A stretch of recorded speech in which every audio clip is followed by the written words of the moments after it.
This is a new sleep mat from Naturehike, and with a claimed R value of 8.8, it could be one of the warmest mats on the market. And it costs less than £100. I paid just over £93 for this from AliExpress. So if it does stand up to this claimed 8.8 R value, it really is the bargain of the century. As you can see, it packs down really small. I went for the large, wide version of the mat. So this weighs 755 grams, which for a mat of this size is really good. I went for the square shape as well. You can get it in the mummy shape. I just prefer a square shape as a side sleeper because I find that with the mummy shape, with it tapering at the bottom, my feet are just always coming off the mat. And this is 196 by 64 centimeters. I have pumped this up at home as well and measured it, because a lot of mats that claim this sort of size, it's the size before you inflate them. So when you do inflate them, you lose sometimes 4 or 5 centimeters from those dimensions. But having measured this one, it does come in at exactly those claimed sizes of 196 by 64 centimeters when it's inflated. Let me get this out of the bag and show you. It looks dead similar to the light tour mats that I'm sure you'll have seen. I've used a light tour mat for most of 2023, I think it was, into 2024. So it comes with a little repair patch. Hopefully you'll never need that, but it's nice to have. And it's pretty much the same storage bag that you get with those light tour mats.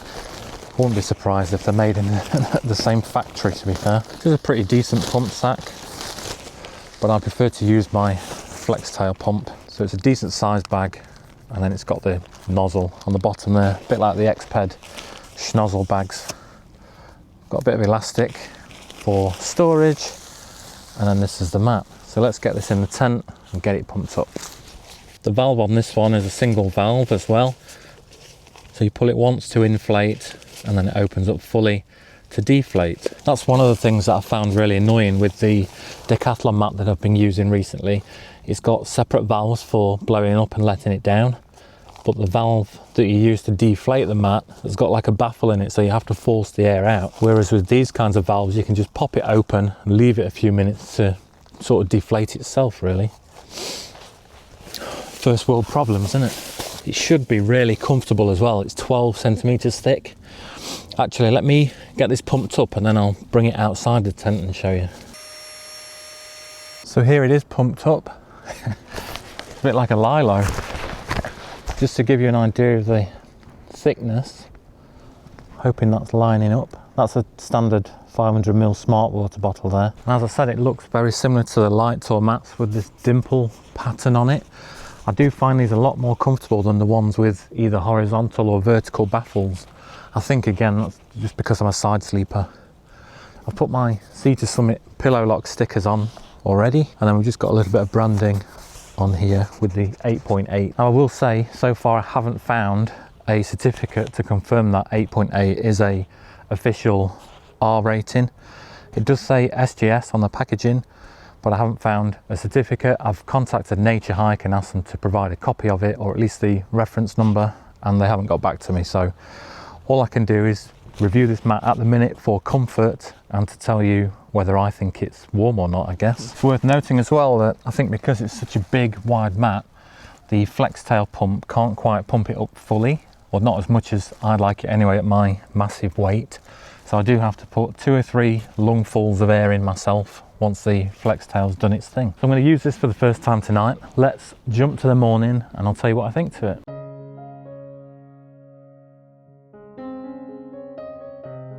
So after my first night on this Naturehike 8.8R mat, I can tell you it's crap. It is comfortable when you're laying flat on it, but as soon as I lean up a little bit, I'm touching the floor and bottoming out on the mat, whether it's my hip or just leaning like this, my elbows on the floor. I've tried adding more air 3 times overnight and it's just not made a difference really.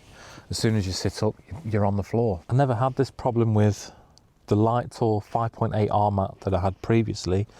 That wasn't as thick as this, and I think that's what's causing the problem. Because it's 12 centimeters thick, there's no structure in here to kind of keep it apart, if that makes sense. So it just collapses in on itself.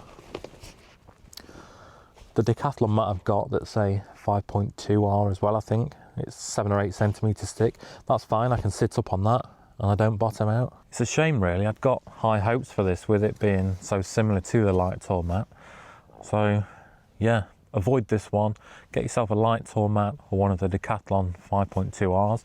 I will probably find another sleep mat or two to try over the next few months, but this one's definitely a no-go. I hope this has helped somebody out, or at least prevented somebody from buying this mat. You can check out more gear reviews up here or subscribe down here, and I'll see you in the next one.